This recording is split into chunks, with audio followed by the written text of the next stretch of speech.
Hi everyone, welcome to the NBN BossnData Podcast. In this episode, the topic is the challenges of data teams in the area of AI. Today, I'm joined by Dr Shorful Islam, co-founder and CEO of BData Solutions. Shorful's got over 20 years experience in the data and AI industry, having applied machine learning during his psychology PhD before data science became mainstream. Shorful specialises in building data functions across organisations like ITV and Wunderman, and has authored Data Culture, a book on integrating data as a fundamental organisational component. Beyond his leadership at BData Solutions, Dr. Islam's founded Beyond his leadership at BData Solutions, Dr. Islam's founded Subatomic Analytics and advised multiple startups on data and AI. His career includes roles such as Chief Data Scientist at Tribal Worldwide, Managing Director at Stream Intelligence, Managing Partner at Wunderman, and leadership positions at adam&eveDDB and ITV, as well as experience in the NHS and local government. His journey begins as a lecturer after completing his PhD research on predicting accidental injuries in children, and then goes on further from there as well too, very rapidly within the data space. So really keen to talk to you today, Shorful. Thanks for joining us today, and I'm glad to have you on board. I know we've again known each other for a very, very long time. Introduced by one of my colleagues, or ex-colleagues, Robin Huggins, back in the day, probably about 13, 14 years ago. Long time ago. Been a major part of my growth in the data space. I think I've probably come to you on several occasions over the years on advice on what good looks like, how do I find this person, what's your opinion of this and that. So yeah, it's been a long time coming, really appreciate the time you're going to spend today on this. But I want to get straight to it.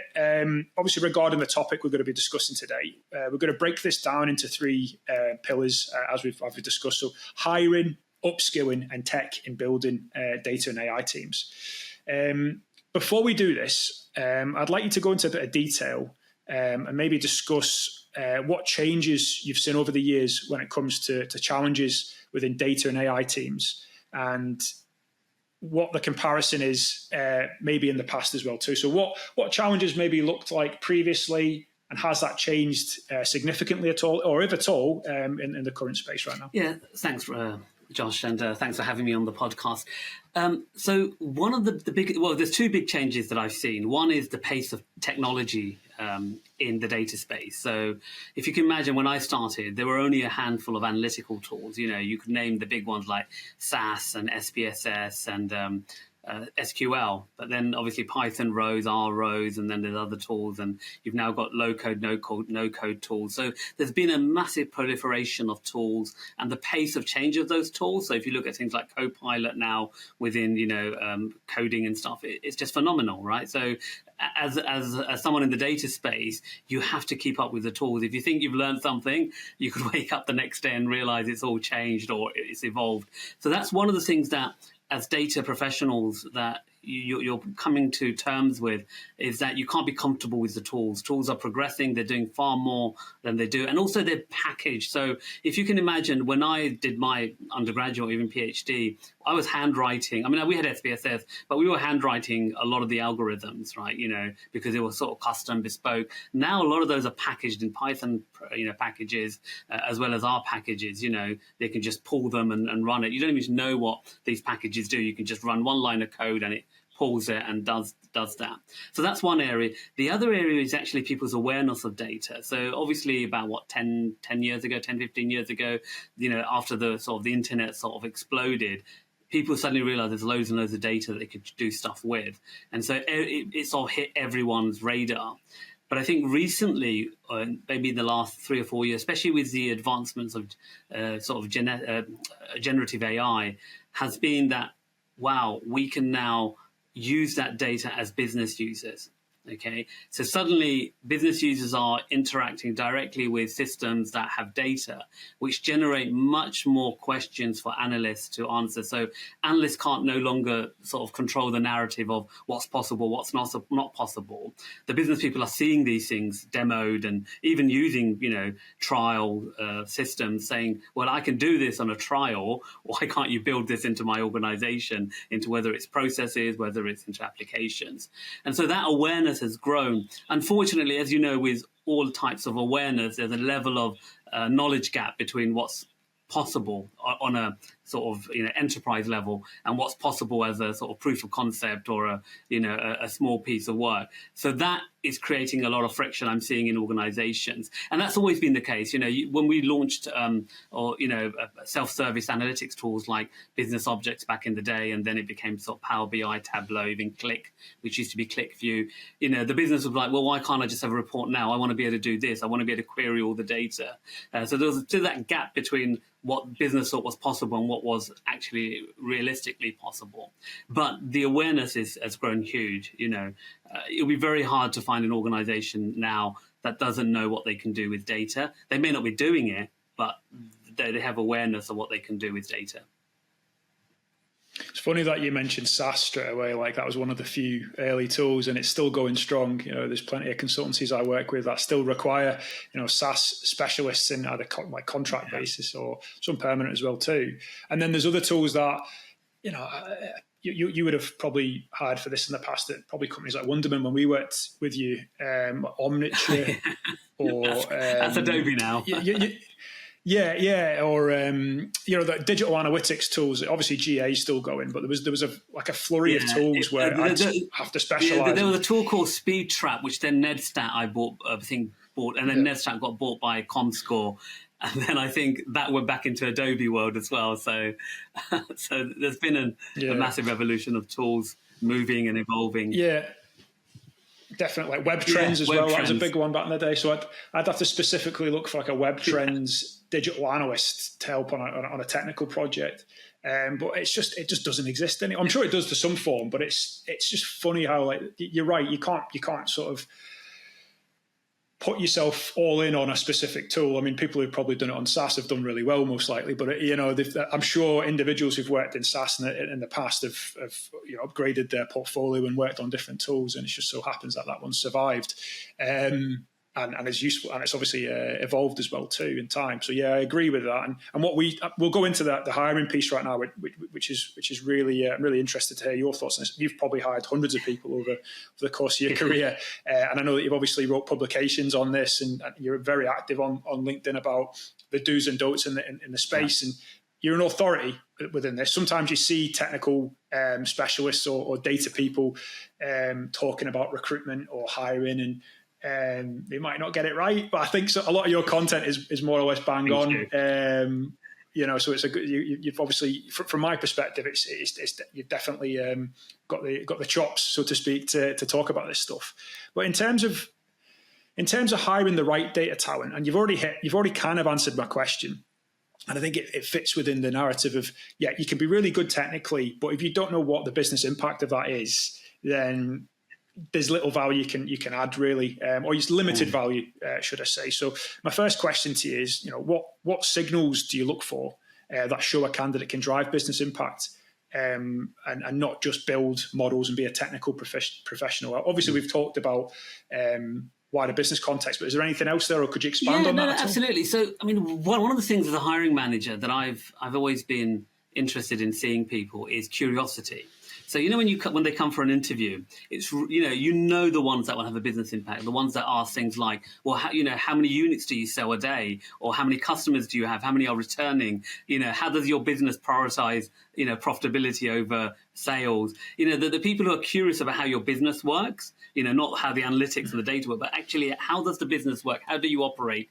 They're the ones that end up having the business impact. And I tell you, I worked in the marketing space, especially in the advertising space. And when you work with publishers who are ad funded, okay, the analysts who come into those organizations who I've hired who succeed are the ones that understand that ads are necessity. You'll get people who don't understand the business model, and they're like, well, if people are bouncing, just stop delivering ads. And you're like, mate, come on. We're an ad-funded business. If you don't understand that, where do you think your salary is going to be paid for? So it's the ones that understand the realities of your business, and then they can work within that. The other thing, which I think is more important now with people using sort of Gen AI to write everything, is critical thinking and evaluating, right? So if you ask someone a question, I'd like to see some form of critical thinking going on. And secondly, make some evaluation, right? Make a stand. Say, the reason I believe this is the right answer is because I've evaluated it. I've come up with a conclusion, a summary of why it's better than other options. And they don't have to be right. I don't look for people to be right. I look for them to be able to think about something, provide some kind of evaluation and justification. So therefore, when they're presenting to senior people, that they're not going to suddenly, flip-flop saying, oh, I'm sorry, the data might be wrong or this. They're going to be very sure and say, no, I've done this analysis. We agreed this. This is what I believe will be the impact on the business. And these are my assumptions, right? You can challenge my assumptions, but you can't challenge the analysis, right? So that's what I look for. It's just a quick question on top of that too. What's your opinion of technical assessments and technical tasks with the advent of ChatGPT? Let's be honest. I'm not saying everyone does it right now, but if you're working in the AI or data space, then maybe using something to help you add value might be a positive benefit. But is that a true representation of someone's skills as well too? I mean, right now it's a mindful. We're working with loads of clients right now that use technical assessments. Maybe it could be 6-7 hours worth of work. Could take someone a week to complete. Is that a real way to assess right now? In your opinion? I mean, if you think about it, you could now you could just ask ChatGPT, give me the Python code to run a regression model. Here are the variables, and I want to transform this, and it will give you that code, right? I mean, what you're looking for is how are they structuring the answer to your question? Okay, so. Technical assessments do have a role because you need to know they know the basics. Even using ChatGPT and stuff, people still need to know what they're reading. So at least you get some assessment that they know how code works. So there is a space for technical assessment. It's just become less and less now because unless you're doing it in the office building, with a laptop in front of them that you can observe them and they're not using any kind of AI assistant. They're doing remote stuff. I've seen people even on video calls, they have remote assistants that listens in and does the answer. So you don't even have to type. The assistant is listening in on the interview and summarizing answers for you. So, there's always going to be that element of it. So, you do need to assess some form of technical ability because you can't bring someone in who doesn't even know how to load a file into a program. I mean, that's just ridiculous, right? And trust me, I've been in those scenarios where people have told me they're experts and then I've just taken their word for it. And then when I've hired, I found that they can't do it. So now I do have an element of technical assessment, but I would be more interested in how they formulate the answer. Back in the days when we were at primary school and the teacher would say, I want to see you working out. I don't want to just see you do so I am interested in the working out. I want to know, why did you come to the conclusion that you come to? Because, the big business questions are always messy. They're not clear cut. Okay. So, historically, data scientists especially have come in and have answered churn or, upsell, cross-sell, recommendation. But now the business questions are a bit more complex. They're like, I would like to save customers leaving, but actually only the valuable ones. And then it's like, well, I can't define value. You define value for me. And also I want people who aren't going to cause me too much problems in the future. So those are quite messy business requirements. And a good data scientist or data analyst will be able to distill exactly what the business is, formulate a methodology and say, look, based on what you've told me, this is what I think you're trying to answer. Am I correct? Yeah. With that in mind then, so within AI, for instance, obviously it's a new way of working. It's a new tool set, technology, skills. Individuals are required for specific roles now that might not have been required previously. So what would be the best way for employers who may have a great data team but don't have an AI team yet to assess new individuals with those skill sets within it? So they know what a good data scientist looks like, or a data analyst, or a web analyst, or an econometrician, but might need guidance on what good looks like in the AI space. What types of methodologies would you use to potentially capture that to show to an employer or individual? Yeah, I mean, it's a bit like going back 10 years when data science sort of flourished. There was no definition of what a data scientist was, so business had their own definition. Yeah. I guess it's same with the AI engineer, AI prompt engineer. I guess what you have to determine as an organization is, let's say you've got a data science team and you want to bring in AI specialist, is what is it that you're trying to answer with those things. So I would formulate and I don't think technically you can solve it, because I think you're going to have to rely on their either academic credentials or business, work history for that. It's not something that you can test. But in the interview and when they're talking to the team, is that they understand how they would solve the problem based on the data set that you have. So I'll give you an example. If you're analysing data for, let's say, documents that are publicly available. So let's say your HR policies, right? So I want to bring an AI guy in who can give my team, answers to HR questions, so I save my HR people having to answer, how much holiday do I have? If that documentation is available publicly, the AI prompt engineer would know how to architect the system that it doesn't really matter if the data goes to ChatGPT, because it's probably read it already anyway, right? But let's say you're a legal firm and you want to read client data, okay? Now you're talking about an AI engineer who needs to understand how to architect the system that the data doesn't leave. So how do you utilize an on-prem, AI solution, or even a cloud-based AI solution, but still protect your proprietary data? So what you're looking for is someone who can think through the problem or that you have and come up with an architectural solution, which they then can go off and either implement on their own or usually with sort of engineers, data engineers, software engineers to implement it.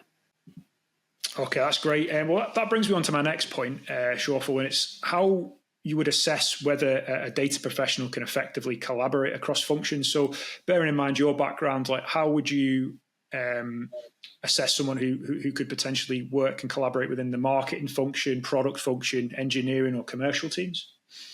Yeah, so one of the things I do is actually, if I need someone, especially someone senior or mid-level who's going to have to operate across functions, is that the first interview doesn't actually assess their technical ability. It assesses their ability to communicate across functions. And one of the ways to test this is to use the language of those functions. So, use marketing language, finance language, product language, and see how, first of all, if they understand the questions you're asking, but secondly, also, if they are responding in that same language. What you don't want them to do is revert to answering the question in technical language, because it's all well understanding it, but if the other person's not understanding what you're saying, then it doesn't really work. So I try and ask those questions, and then, like I said, using the language of the different departments, and then see how they respond and if they use the same language. That way you know that they're able to communicate cross-function and they're not just going to be sort of siloed data people. So, for instance, is there anything... I'm trying to give an example. Are there any specific functionalities or teams that cross-collaborate with data teams that you feel data people might struggle with over others at all, that they may need to focus on in terms of their attention and time? Yeah, so interestingly, finance team. You think a team with numbers would cross-collaborate with a team with other numbers? Yeah, but I find that finance teams have very peculiar terminology. No disrespect to the finance people that I work with, but also they don't always work with absolutes. So, as a data analyst, our numbers have to add up. They all add up. But if you realize in finance, they don't always have to add up. They have adjustments. They carry over. They'll do discounts. They'll write off stuff. And so what you end up is in a situation where there's two people who should be speaking data don't really get each other. So finance is a team. And then obviously marketing is always a classic one. Data analysts struggle with marketing teams. But I think that's just more of a terminology thing and agreeing what terminology they're using, because they sort of cross-talk over each other. Yeah, no, I agree. I just struggle with everyone these days, unless you're a salesperson. Right, only speak one language. But look, in the world of, we've already touched this, but I want to just get some extra answers from you on this. So we've already established that tools are, they come and go. It's what's the best way to describe it? Commoditized. Well, commoditized, yeah. You took the word out of my mouth. But in terms of traits on top of that, so we've already discussed that a good business sense needs to be required for a good hire. What else? And the ability to make the way I sort of sell candidates that we represent to our clients and what they ask for is like you said, we don't only just want to look at the data. We want to see what the context of that data is. We also want to see what the business impact is as well too. So we've established that. What else would differentiate a great data hire from someone else there as well too? Are there any other traits that they should have? Yeah, so on the issue of tools, the ability to learn, right? So what you find is some people or data professionals, they specialize in a tool, but their learning is tool specific, right? So they can't use anything that deviates from the tool that they've learned. And so what you're looking for is someone who's adaptability. So someone who says, look, I specialize in Power BI, but I can easily pick up other visualization tools. For example, I did a project in Tableau. It just took me a day or half a day to pick up the differences, and I was able to do it. So you want to look for that learning adaptability, because as you can imagine, you're not going to walk into an organization which has all your favorite tools. There's going to be different tools, and you know what it's like, Josh. There are organizations that will suddenly throw a curveball and say, we've got this tool that we've used, and you've I've never heard of anyone use that for the last 15, 20 years. But they exist, right? And so you need people who can pick up these tools relatively easily if they know another very similar tool. So learning adaptability would be something I'd be looking for, and that's usually demonstrated through people's experience of using tools. Yeah, everyone's kind of looking for a magic bullet as well too, especially in the consulting space. And I know we share the same frustrations now and again when it comes to that. We get asked on a regular basis, what AI tools are you using to identify top candidates? And quite frankly, there's very few out there that we really would consider. Not to say that, it's not an old school way of thinking where, the experience trumps that. There will be situations where these tools and products and services will be beneficial, but they don't have the answer, and the amount of pitches I've been on recently where it's like, how do you assess candidates? And, we'll work with the client to make sure, make a bespoke solution. There's not a tool out there, and I'm sure there will be. I'm sure people are selling them on. I see every other day on LinkedIn. My job's at risk on a 5-minute basis usually, where recruitment's dead and this new way. But what I'm trying to get at, and from your context, as a data professional, is upskilling. So I've got that fear, and if I've got the fear of AI is going to take over my job, I'm pretty sure data professionals have that worry too. Maybe not to the same degree, I would imagine, but more getting left behind when it comes to, I'm a analyst with this skill set or a data scientist with that skill set, but I know this is coming, so how do I learn, how do I upskill? So how should data professionals evolve their skills to stay relevant? Because it's not always dictated by, in my opinion, and I'm sure you're going to agree with this, you can't really just rely on your employer to upskill you. So what other methodologies can people use to upskill? Yeah, so the first one is always be learning. Okay, don't settle. Don't assume you've learned everything. You've done 10 years in the job and you're done, right? It's always changing. I'm still learning, and I've been doing this for 25 years now. So always be learning. So, as a data professional, it doesn't matter where you are in your career, always learn, see what the latest tools are out there, how they can help you, okay? Because one of the things that, as you've seen, Josh, that people always assume that it's going to replace you, right? That's a default vision, but no one thinks about it as an aid, right? In your space in recruitment, people should be looking at, or AI should be an aid. It should make the bits that are mundane for me or take too long. How can I speed that up? And you use your brain for the stuff that you need, which is talking to the candidates, assessing them, seeing them for fit and stuff like that. So that's one thing, continually learn and see how the tools that are evolving can help you in your job and make you better. That's the reality. If it's not going to make you better, then and you're competing with it, then you're in the wrong space. That's the reality. The other thing is, don't forget, until we end up in a world of the matrix where machines are talking to machines, people talk to people, right? So no matter how much AI you get involved, right? When you have a call or when someone wants to ask a question, they would like to speak to a person, right? If business people could have asked the analytical questions, then when business objects came out in the mid-90s, we'd all be out of a job by now, right? They don't know what the data structures look like. They don't know what the column headings are, or the variable names are. They just want to ask a question like, are we doing good? How did last Christmas go?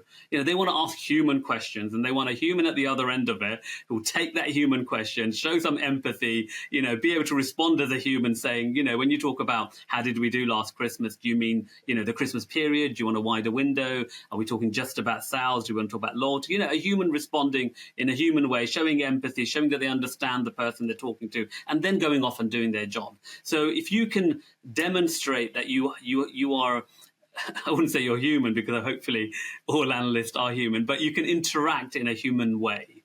not in a technical way, then I think that will make you invaluable, and in fact maybe make you indispensable, because when things do start getting automated, the people at the top are going to remember the people who they can talk to, not the people who delivered great analytics, okay? And those people that they have spoken to and have helped them move forward have been the ones that have demonstrated their value, not to the business necessarily, but to that individual and that individual's ability to drive value. Yeah, I think, both our roles are quite similar in that capacity where, it's not what you say, it's how you put your impact, how you make people feel, the impact that you put onto the conversation as well too. I think, I say this all the time, internally and probably externally, especially to talent teams who are asking me, we're going to be building an AI team. What should we be looking for? As I could probably teach you within a few hours, how to find these people and what good looks like. But it's between good and right now as well too, and finding that right individual is really key. And it comes down to subtleties. So from a talent perspective, it's, like you said, having the conversation, meeting these people face to face, not relying on a pre-screen and sending it via email, and really understanding that you need to get this, draw it out of people. And I don't think, I hate to say it, I'm sure there will be AI solutions that will offer a solution there, but maybe not to the extent just yet as a human conversation. But I'll probably live to regret saying that, I would imagine. I'll give you an example.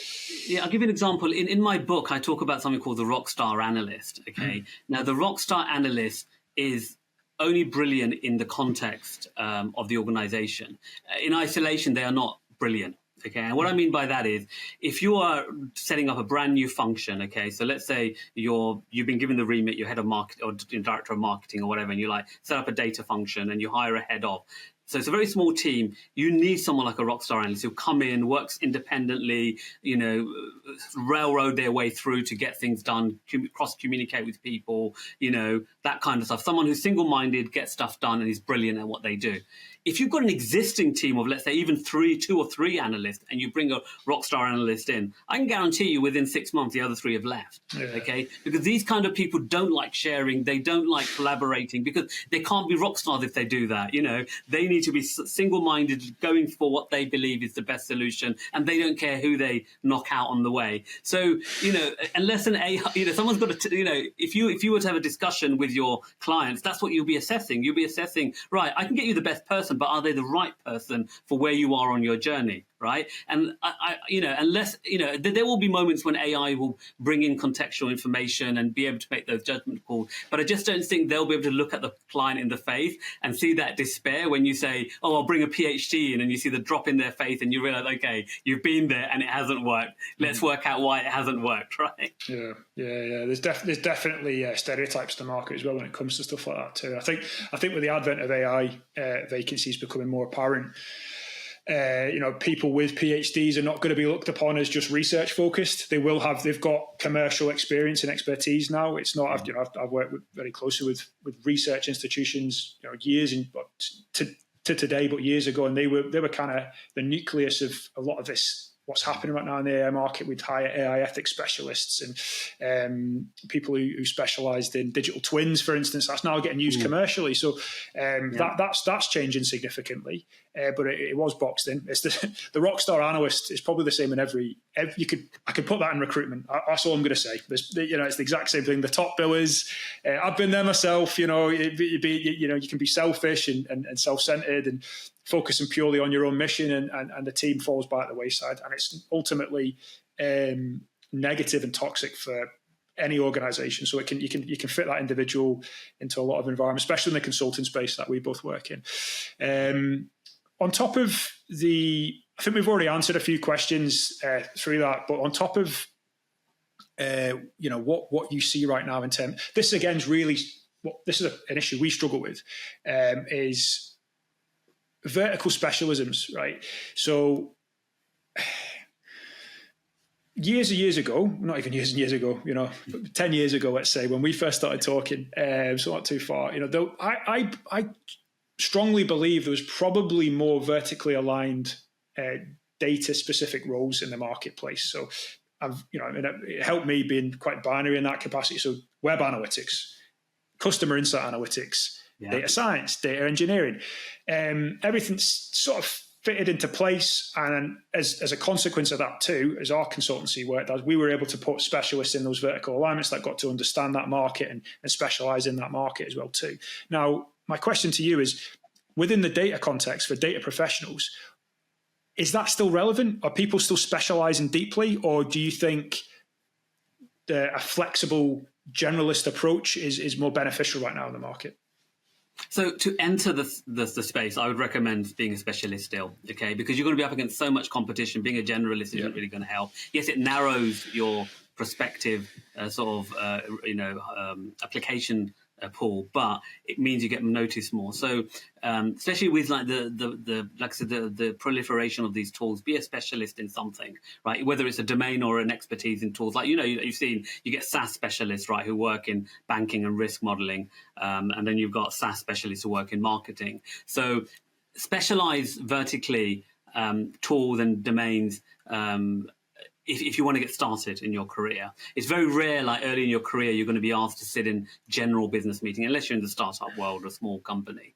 Okay, so, but if you're in a large enough organization, after about 4 or 5 years, you have to be a generalist. And I don't mean a generalist just in the data space, but I mean in the business space as well. So, you need to understand why the chief technology officer is not going to spin off another cloud instance, right? You may want to move from Azure to Google Cloud, okay, and technically you don't see any reason why it can't happen. But you need to understand why the tech team won't do it. You also need to understand why the marketing team might go over after the next shiny, marketing automation tool, and you can't stop them. Okay, so you've got to work out how do you then help them to get that data, integrate it into your existing data stack, and be able to then deliver value in a more connected way. So, after about 4 or 5 years, if you haven't generalized and become, so you need to raise yourself up from your role and look across the horizon, and not just, like I said, in the data space. I mean, you should have an understanding of the end-to-end data space anyway after 4 or 5 years, but you need to also understand the other areas of the business that will impact your business, and the fact that you can't change them, you can't dictate to them. They will be telling you what the solutions they have. And I've worked in the same organizations that have used 2 marketing platforms because they're so huge that 2 different teams use 2 different marketing platforms. One was like marketing in a certain region, other was marketing in another region, and I couldn't tell them not to use it. I had to then adapt to make sure that I could deliver for both of those teams. Yeah, I'm always kind of like big on the specialist side of things too, as well too. I sort of promote that. Many examples. One of the examples I can give is, I've probably talked about this before, is the econometric space. So there's probably only a few hundred, less than 500, definitely, maybe not, maybe more. I don't know. Definitely. Definitely. Yeah, but there's econometricians in the UK. I've worked that market for 14 years right now, and now and again you get individuals more than often in that space going, look, I'm bored of doing marketing mix modeling, MMM. I want to become a data scientist or a data engineer. And I really try, I don't want to stop them from their dream. You know what I mean? I'm like, we'll help you try and find that opportunity, but you're entering an environment where you're an experienced econometrician, for instance, and you're going into an environment where there's literally tens of thousands of data scientists out there that might have from day one decided they want to be a data scientist that you're up against in a market. It's significantly more difficult. So my advice always to those specific individuals is try and find an opportunity that still employs you for what you do in your specialism, but gives you further opportunities to add to your, so new tools and technologies and responsibilities. And then further on the line, you potentially be able to become leaders within that space. So I think generalism is definitely required for leadership and management grade roles moving forward. But there are individuals that I've worked with for 10 years, 12 years that are specialists only in one thing. And you can still have a fantastic career in that space. It might be more contracting or consulting, but it's still viable. So there's no real right or wrong, I think. But it's it's a tough old market, and I think that's what's going to happen. Is I don't see many generalist data science vacancies coming our way or in the market anymore now. And I think that's what's happening now. The data science environment's fragmenting to more vertical alignments and more specialism. So I think you need to kind of pick a side, decide what you want to do, and then stick with it for the next few years in that space. I don't know if you want to add to that at all. Yeah, no, I mean, I totally agree. So if you take any of the, whether it's an econometrician or whether it's a credit risk modeler or a propensity model, once you have that specialism, okay, you don't need to then have specialism in other areas. Like the econometrician, he doesn't actually need to have specialism in data science, right? He could build specialism in marketing strategy, planning. There are other areas which connect to your domain that don't necessarily have to be in the data space, right? And I think that's what people think. They think that, because I'm in the data space, I've got to learn other data things. But you're right. You learn other data things. You're competing with people who are specialists in that. And you're not going to get the same value that you got in your specialism. So look at your specialism and look at what other peripheral or ancillary skill sets map to that. If you're an econometrician, and you can go into a planning meeting and contribute effectively to the strategy, then you're probably more valuable than someone who knows some Python code, right, in data science. Yeah, I wish they knew that though. Sometimes you can't tell them. It's you try your best, but no. Look, I'll be obviously being facetious, but moving forward, we've obviously discussed, what you look for, and based on your experience within the hiring space, and maybe what additional skill sets are going to be required outwith of a technical background. But I want to talk about the sort of building of a data function. So you built many data teams, and I know firsthand, that to have been part of it, for better or worse, over the years for you. Hopefully done a good job placing people in your teams in the past. But in terms of building a data function, I think when we worked together very early on, I was very junior in my career, so it would be very much your individual role based. So I didn't really get a wider picture of what you did as as a leader. So look, what I'm trying to get at is, why are so many organisations investing in tooling still before building the right data team? And what are the best steps in order to build the right data team, in your opinion? Yeah, so the tooling one is an interesting one, and it's still relevant today. I shouldn't be shocked. I've worked with organizations long enough, but the tooling thing, I just personally think is perceived as a quick win, right? People understand tools, right? And, productivity tools, if you think about like Microsoft Word or Riverside that we're using to record this, people get what these tools do, right? And so in the data space, there's this notion that the tools will allow us to accelerate our development in the late data space. And you know what? There is a place for tools. Without good tools, you're not going to evolve as a data team, right? You can't do it with sticky tape. So there is a role for tools, but the tools should be there to complement what you need to do what you need to get from the data, okay? And what happens generally is that the business will have an idea of where they want to go with data. They'll go and speak to some vendors who'll say, these tools will solve it, okay? And they'll go and hire the tools. And then they'll hire people who can operate those tools, right? But if you're operating the wrong tool, okay, then you're still not going to get success. And so what happens is that these data people come in who are specialists in the tool. They're doing a good job, but they're not delivering the value. The business is not seeing the value, and they're like, well, what's going on? And so then, it's very rare that you blame the tool. It's always like, oh, it's the people. And then you might get a consultancy and he'll come in and say, oh, the tool's wrong. You need to go for a whole transformation exercise again, in which case, the CEO goes, what? Not again. It's only 5 years ago we did this transformation. So the tooling is just seen as a quick fix. And I think businesses need to step away from that and say, what are the tools or even components of tools that I need to answer my business question, okay? So you don't need to buy the whole, experience or Adobe Experience Manager suite to do marketing automation, right? You might need certain components of it. You might need certain components from another product, okay? So businesses should be saying, right, here's my problem or the challenge, and how do I solve it? And they can't solve it. They need people they need data people to actually provide those recommendations. So they're now in a catch-22. And that's where it goes, who do you hire, right? So, if you're going to set up a function from scratch or convert a function that was probably doing business intelligence, something into a proper data function, you're looking for someone who can come in and who has been in an organization where they've witnessed this, okay? Theory never cuts it in this world, okay? There's a lot of people who will say, I've been through the theory of it. You need people who've been through it. Okay, I can't emphasize that enough. It needs to be in their CV that they spent long enough in a place to have gone through it. So you need that.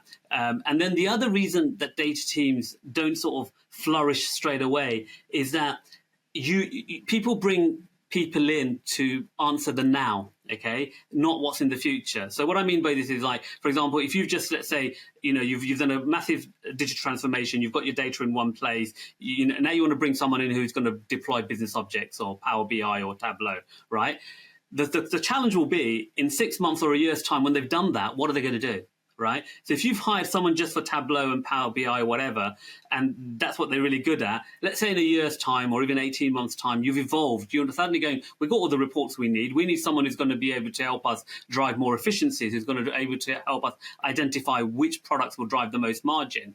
That person's probably not the right person. So what do you do with them? Because they've now built deep expertise in your business and you're reliant on them for something. So when you're hiring, you should be looking for someone who can do the now, but can actually operate in the future, okay? And it doesn't mean that they have the skills now. It's just that you should be able to train them for what you need in the future. And if you haven't thought about what you need in the future, then unfortunately, as an organisation, you're always going to be stuck in the now and the past. Yeah. Okay, then. So you've got an organisation that doesn't focus on tools, right? They're employing people based on their skill set, but also their business acumen and their ability to answer questions and solve problems. How, apart from just building models or dashboards, how can an organisation create an environment where data professionals feel empowered to solve real problems and not to silo them in just a data team to be opened in case of emergency? Yeah, I mean, in my experience, and I've run teams, like I said, 25 years throughout my whole career. Is if you involve them at the beginning, they feel valued. Okay, involving them at the end of it just shows that you're an afterthought, and we need data expertise, and you're the guy to go to. Whereas in the beginning, when you are formulating these strategies or questions, you don't have to involve all of them, but if you involve the team, they feel at least that they're on the table. And you know what you'll find, especially young data teams, they won't contribute much, but just by being there and listening will get their thought processes going. And they might, outside of the meeting, make recommendation and suggestions and say, you mentioned that. Well, actually, I don't know if you know, but we collect this data. We haven't used it. It's used by so-and-so, but we could actually use this data to help you. And those kind of discussions will come about. And so the data team then feels as though they are part of the organization because they're part of the direction the organization is going, rather than following where the organization is leading them. So that's one thing. The other thing is, and I'm sure it's true of all careers, is what is the progression? And especially in data, okay? You always end up, you come in and you're sort of supporting someone or you're running reports, things that get you familiar with the data itself, the raw data. But then after a while, you need to know that there's more. And they need to be able to see either within the organization there's some kind of planning, or people who are already doing that role that you have aspirations to do, okay? That then means that the people doing those roles also have somewhere else to go. If as an organization you aren't thinking about what your analysts do or your data scientists do in the future, then they won't be able to identify that themselves. Unfortunately, still, people don't really take responsibility for their career. They rely on their employer to tell them what's up for promotion. And you know what happens if that's not there? They come to you and say, look, I've done this role for 5 years. I'm looking for a more senior role. What would I be good at? And then you have to help them identify, what the next role for them should be. No, that makes a lot of sense, mate. And I think it probably jumps into my next question where, as a leader, retention is obviously really important. So keeping your team engaged and happy, and, happy is subjective, obviously, but, focused on mission focused effectively, and focused on their career as well too, and adding value there. But a lot of leaders, maybe not data leaders like yourself, but maybe more outside of that team, how can leaders in general avoid the trap of viewing data talent as executional rather than strategic? Because I think if you're purely executional in the use of your data team, I think it's reactive and people are going to get bored. What other methodologies do you think you could use to add value there? Yeah, so I think, as I said, one of the methodologies is obviously get them involved early on. I think, as a business, if there isn't a data representation in the meeting, in all the key meetings, then you are missing a trick, and you're missing a viewpoint that could benefit your organization. The other is to give the data team a voice. So in organizations that I've worked in, I've always created a monthly or quarterly forum where the data team in collaboration with other teams, will present information and knowledge that they have learned, not numbers, because numbers are in reports, anyone can read it, but what have they learned, and they'll work with other teams and try and co-present. So if you do that, it shows that the data team is not a siloed entity. It works with other departments and can cross present. So try and create something, whether it's monthly or quarterly, where they are collaborating with other teams and presenting knowledge and information, not numbers. So that's another thing. The other methodology that I try to use is I try to get my data people to start thinking how their stakeholders would be thinking, okay? Try and put them in their shoes. And one of the benefits of them doing that is they can see what pressures and restrictions the stakeholder has, right? So sometimes, a data team are like, oh my God, they knew about this for months. Why are they telling us at the last minute? But it could be that the stakeholder didn't get sign off for months, right? They knew about it, but they needed to get budget sign off from the board, and the board wasn't signing off because they've got other priorities. So I try and get them to put them in their shoes. And what then happens is that where they realize that either they can't or they don't appreciate it, they go and ask those questions. They sort of say, look, you've known about this project. I've seen it in company, presentations for months. Why have we only executed it now? Why have we got the pressure? And then they start talking, because then they want to be empathetic rather than be defensive about, oh my God, I've been given a task and I've got to execute on that task. They're suddenly now realizing that the people who are asking those questions are also people. They're not just, they don't want to make your life tough. I mean, who wants to go along making your life tough? They've got pressures themselves.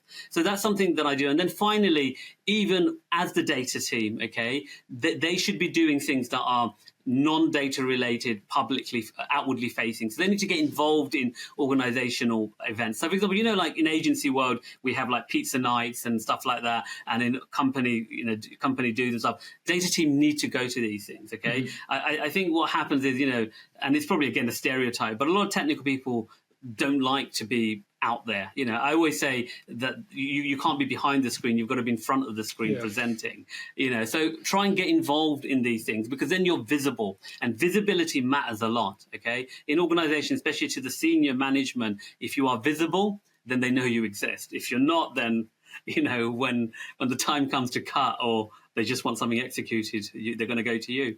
Yeah. Sad but true, unfortunately. But I think I don't think it's a generalism. I think, a lot of people in the data community, can be, it's difficult to put yourself out there, I certainly struggle with it. Not everyone's natural when it comes to that. And I think naturally, data roles do usually, people who like, getting the head down and working and maybe sitting in the back office, that's a career that you can do that well with. But I think the problem with that in this market, just to go full circle again, is AI. Right, and the use of humans within that space, and the best way to mitigate any risk there is to be focal, like you said, and utilize your human skill sets, to influence face to face, as opposed to maybe sending an email or just being heavily reliant on the tool. And it does go to my last question as well too, because I just feel in this market right now everything's focused really acutely within AI tooling. It's kind of like it is. I hate using every podcast I do now.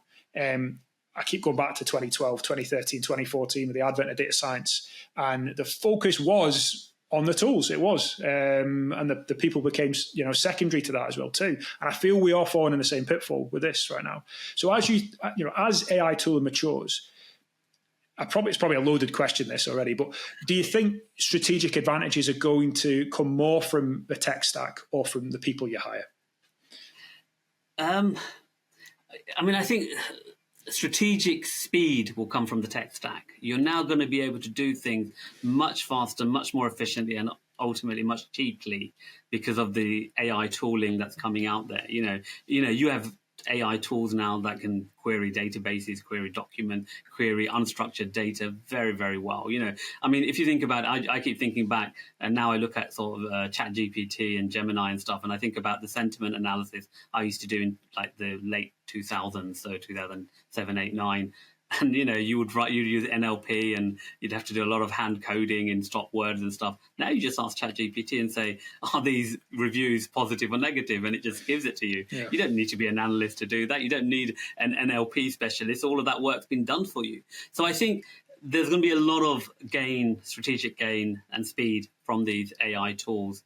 What will happen is that the things that are repeatable and can be codified. So if you're doing a job that you could hand over in a document without face-to-face, then unfortunately that job's not going to exist for much longer. Okay, because if you can codify your job, then it's gone. If you can't codify your job, for example, as you're doing the handover session, you're like, at this point, you need to go and speak to that stakeholder and ask them and have a coffee with them, because if you just do a meeting, they won't answer the question, but invite them for a coffee, because I've learned over time that if you have a coffee with them, they're more likely to tell you the real reason why they asked the question. If those things are introduced into your workflow, then you're not going to be replaced, because the AI will do a bit and then it has to stop, right? Because it can't do the human bit. So those kind of roles where the human interaction, but also the human translation, I think there's a lot missed in believing that a non-data person or a non-technical person can ask a technical question or can ask a system a technical question. I've seen this a lot. They can't, even when they're running reports, people struggle.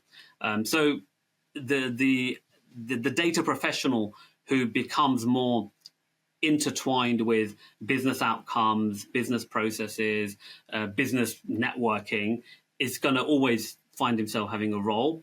Those that unfortunately do repetitive tasks, I would be lucky to give them 2 years, to be honest, before these tools come and take away everything. Okay. Yeah. I mean, you're kind of reassuring me, but at the same time worrying me. I'm not too sure. I'm like, there's some things in my career, I'm like, that's quite repetitive. But I think you're probably reassuring quite a lot of people. I think the vast majority of people in data, in the types of roles that we obviously describe, are probably either doing the human centric side of things or making steps to make sure they are doing that too. I think focusing purely on the tools, I'm glad to hear you say that it's got a place and it always will.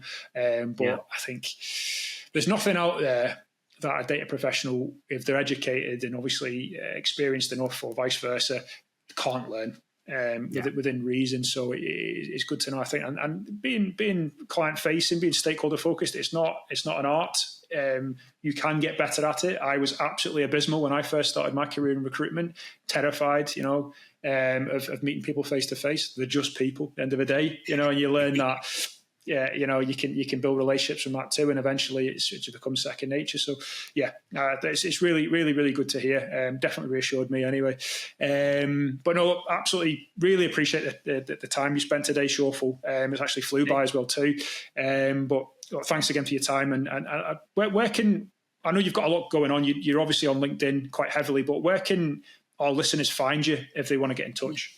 Yeah, so like I said, I'm on LinkedIn. So if you want to find me professionally on LinkedIn, then I'm there. But also I've got like a YouTube channel. So if you just type Shorful, where I give a lot of this advice, especially to young people trying to get into the data space, like what they need to look out for, what they need to do. So I create that YouTube channel because I found myself repeating myself to, people who are graduates and entry level. So I've done that. If you want to know more about like data culture and building teams, there's obviously my book. So Data Culture, it's on Amazon, and Kogan Page is the publisher. You'll find it on their website. So YouTube and like I said, LinkedIn are probably the two best platforms to connect with me on. Perfect, man. We'll definitely add those links as well too on the podcast so people can go straight to it from here. But thanks again, buddy. Always a pleasure speaking to you, and all the best. Yeah, and always great to speak to you, Josh, as well. Cheers, man.